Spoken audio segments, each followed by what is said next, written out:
Hello everyone, welcome to Tottenham Hotspur's training ground for this media conference with Thomas Tuchel ahead of tomorrow's FIFA World Cup qualifier against Latvia at Wembley Stadium.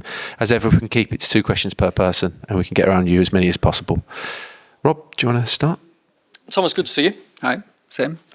You've had some time to kind of digest, I suppose, and look back at that first game in charge for you as England's manager now. What's been your main take from the game and what's been your biggest message to the players?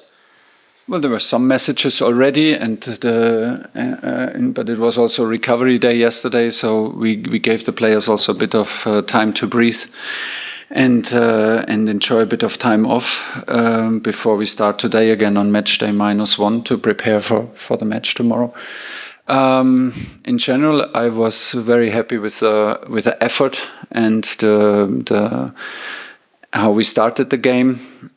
We played a lot of passes. We were totally dominant. We were well structured, so we conceded absolutely no counterattacks. We were very well aware of the long balls and collecting the second ball. So we put a lot of effort in. This was maybe not so visible and was not so exciting to watch and not so attractive, but it was necessary to keep Albania to an absolute minimum of no big chances at all. The effort of the team to play in the structure and the effort in the counter pressing after ball losses was very high, was very good. The game was a little bit strange because there were not a lot of ball losses. There were not a lot of interruptions in the game, so it was quite tiring. If you are then totally responsible for everything in the match, for all the attacking, for all the counter pressing, for everything what is going on, and the opponent just try to absorb the energy and try to slow the game down, defend in a block. It's sometimes difficult to maintain the level of focus, to maintain the level of excitement. And there were some ups and downs in our match. We lost then a little bit the structure. We lost a little bit the faith in the structure, and were a little bit more vulnerable in the counterattacks in the second half, but not for a long moment. Basically, we focus on the positives. We have a first win, a well-deserved win. We have a clean sheet. We have a win against a unorthodox opponent who played very well in the Euros and made the most of the role as an underdog. And from there we go. Good stuff. That's a big analysis. Yeah. Thank you. Looking ahead to Latvia, do you plan to make a lot of changes? Yes and no. I mean, we have also reasons to let all of them play again and say, let's do stuff a little bit better and find our rhythm together and find the connections. But we have also reports from the physical department, of course, that there are some players are flagged with slight concerns or like with worries or like just the observation that they had a lot of acceleration, deceleration, a lot of sprints. So let's see, it's only the second day after the match. It's still a day where we have to be cautious. And it could also make sense to put some fresh players, fresh legs who really deserve to play and had some tight decisions. So maybe it will be a mix between the both. Is there anybody particularly that's struggling that you might not be available for you? Anthony Gordon left, and we have some three players who feel their legs after the match. But let's see. We have still quite some time. It's tomorrow evening, and we will use every minute. So let's see. Hi Thomas, just following on from that, with the club feel you're trying to build, will the thinking overall be to build on that starting 11 or rotate depending on the opposition and matches as you go forward? Well, it's on opposition and matches. I think we are clear favourites in the next match. I think it will be difficult to predict what Latvia is exactly doing. Of course, we are right now watching at clips from their match against Andorra. We're watching clips from North Macedonia. We're watching clips from Faroe Island. Still, they're facing also a new level of opponent with us, and it's not so clear to predict what they are going to do. They have an Italian coach. They are well structured since he is in charge. We expect a back five. We expect either a 5-3-2 or a 5-4-1. But we were able to push Albania back, not let Albania create anything. Normally with the strong long balls, the strong movements when they change lines and with the wingers come from outside inside. We were very well aware of that. Now, I think we need mentally to adapt to that kind of role, then try to implement our structure on the ball and then have a good mix, like when does it make sense to change our structure, to have to make life easier for our players to defend, to have high ball wins, and this is the question that we have to answer: how much we can predict and what we need to take in charge. That maybe not everything is perfect because we don't fully know what's coming.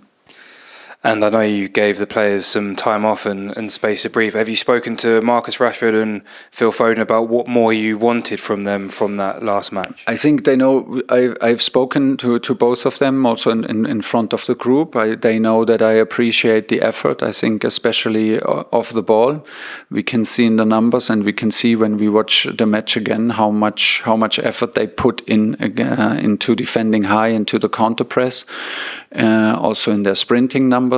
Marcus had a lot of runs when we had the ball where we did not see him, where we did not use him. Was a little bit unlucky maybe with the timing. And from time to time we oversaw him.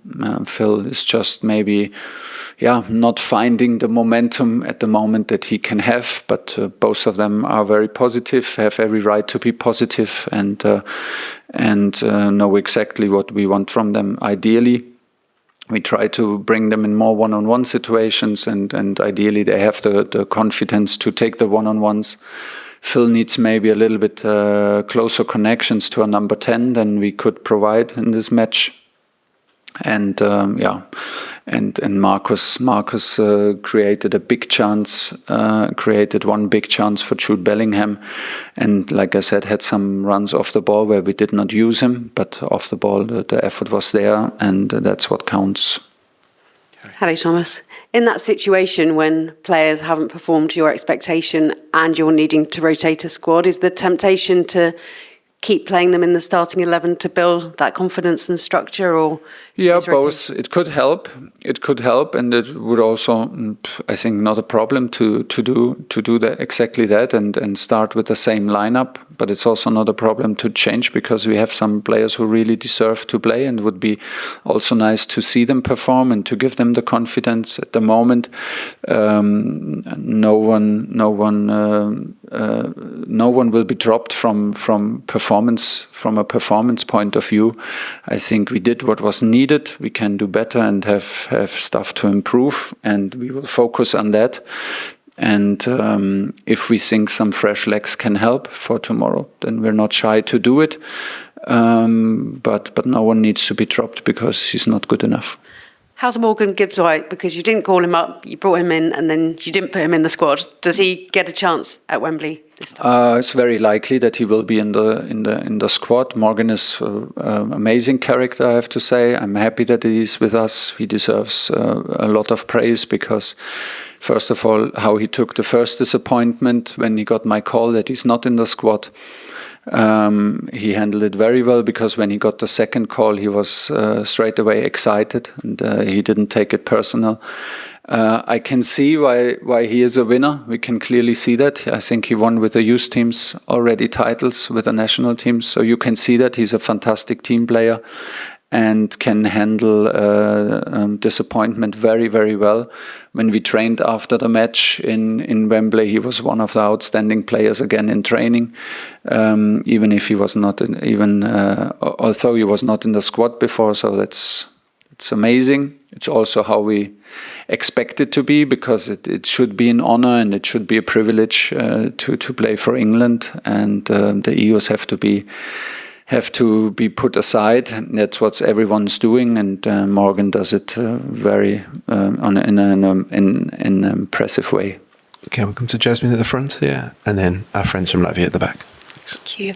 Thomas, your honesty is incredibly refreshing. Even after a 2-0 win game, you still said we need to do better. What does better look like to you? A little bit more structured, still a higher rhythm, more penetration in the opponent's box, more runs off the ball, and put our standards higher to more repetition of the same patterns.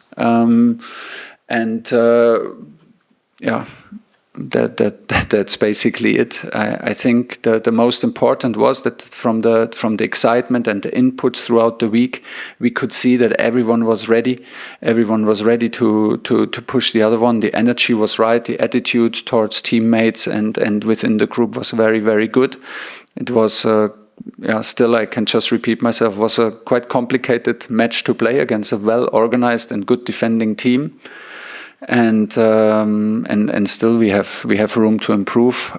We can be more aggressive. We played a lot of passes, especially in the first half.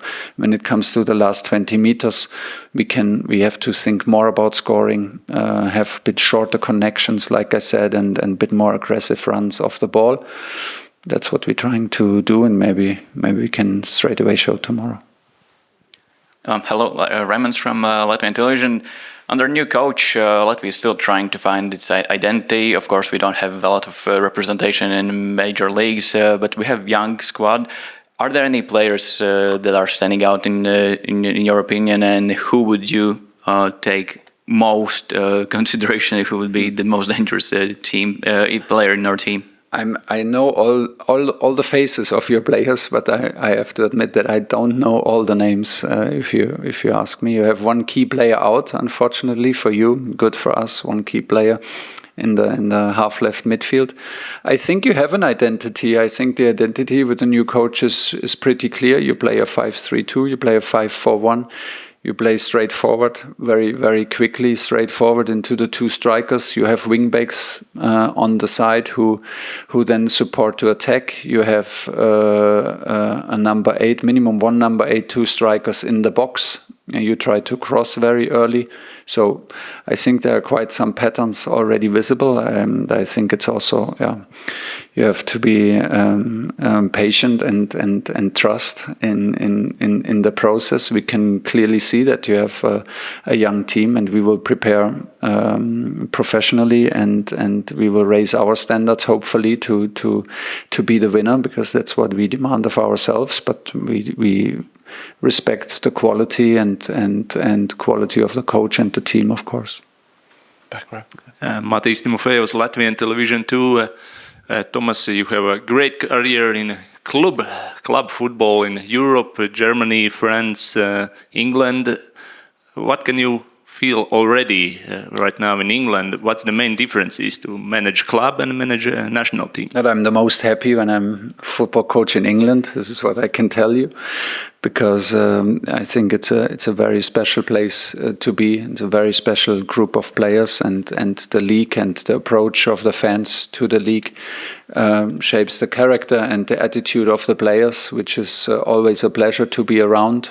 And there is no difference. It feels like training camp. It feels like a pre-season a little bit, because you're 10 days together. So it's very condensed and it's very intense. Period work of time. Once the games are over, it's very different, because you watch a lot of games, but you don't have the close contact to the players, which I love the most. But it's exciting, because we have 16, 17 months and a big target. We want to qualify for US, and we wanna arrive as a strong group who's ready to go all the way. So it's an honor, it's a privilege, and it's a lot of fun so far. Hi, Thomas. There were doubts before the game between a back three or a back four for your team. You ended up picking a back four. Yeah. Curious about your process on picking a back four, and if this is the final asset of your team going forward. Not necessarily. I mean, it was our first game together, and it's important to have these games together to get to know each other better, and see how the connections work, and see where we can improve. and where we have maybe slight problems. It's always about the players who gives what to the team, and then find the best system that they feel the most comfortable and be the most threatening, and at the same time most balanced squad. At the moment, we thought that the first idea was very quickly that we wanna play very offensive, also with very offensive wingers. If you play normally with a back five, then you play with wing back positions, and you have maybe sometimes only 3 offensive players, goal scorers on the field.